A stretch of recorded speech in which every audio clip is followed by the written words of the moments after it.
Do you want to make a stupid amount of money doing something that other people do for fun? Do you think you're charismatic enough that people will spend their free time watching you talk to yourself? To a regular person, you might sound like a narcissistic prick. But to an opportunist like myself, you sound like you have potential.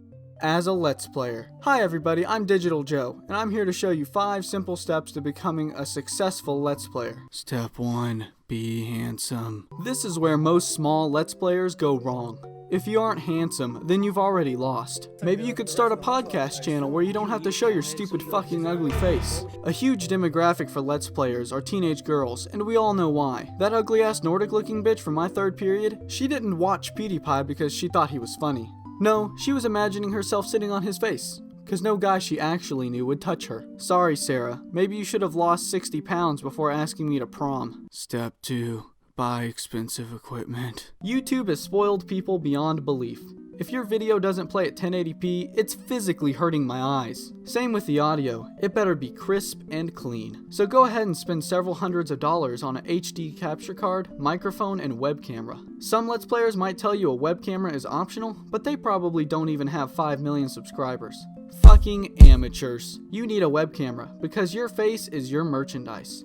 Pro tip, you can get away with not buying the capture card if you only play PC games. Don't mention you only play PC games though, or else some people will get butthurt. Step 3. Play the flavor of the month. Every now and then, a game comes out that Let's Players flock to like vultures to a dead carcass. Except this carcass is somebody's work that they've put their heart and soul into. And it's making you money. 9 times out of 10, this game is a horror game because it's easier to get loud, obnoxious reactions from them that 12-year-olds seem to think is funny. Maybe it's not a horror game though. Maybe it's an indie RPG that looks like shit. Maybe Nintendo actually put out a good game for once. Whatever the game is, you better hop on the train of opportunity to the land of more subscribers. Pro tip 2. If there doesn't happen to be a flavor of the month at any given time, play Happy Wheels or Minecraft instead. Both are perfectly acceptable. Step 4. Don't be yourself. You might think you're a witty, funny, and all-around entertaining guy. Ha! Quit lying to yourself. You could barely hold everyone's attention at last Thanksgiving dinner when you were telling your totally funny story about the misunderstanding between you and your professor. Face it, that story sucked and you suck. Instead, be like everybody else. Other Let's Players have already found the perfect formula, so just follow their lead. Be loud. Give inanimate objects voices and wacky personalities. Ow! There's monsters everywhere, you moron! I know, Tiny Buck Sim. And most importantly, be random. Oh, I'm gonna slice the fuck out of you, bitch! Science shows that humor comes from the unexpected, and what's more unexpected than saying stupid shit without even thinking about it? Step 5. Make your audience feel special. Why did you become a Let's Player?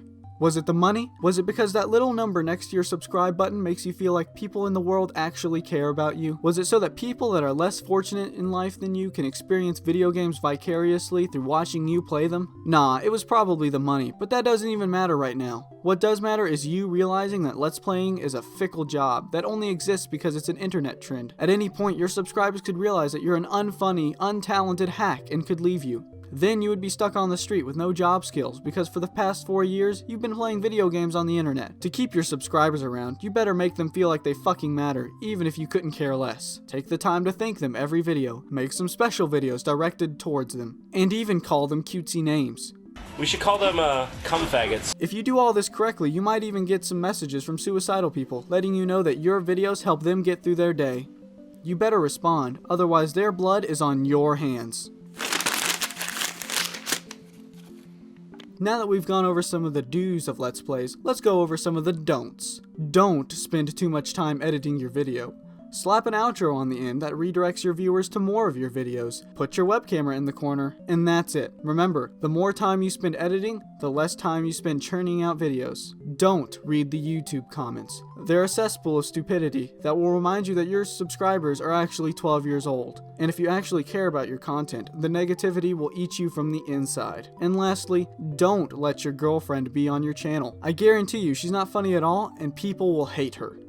And masturbate to her. Well, that was my video on how to become a successful Let's Player. If you find success using the tips and tricks that I've told you in this video, send some viewers my way. I sure could use them. Hi guys, thanks for watching my video. I really appreciate it. If you liked it, don't forget to like it here on YouTube. And if you would like to see more, don't forget to subscribe. Click here to check out more of my videos, and also go to limitedlives.com. That's where you can see other YouTubers do their own things.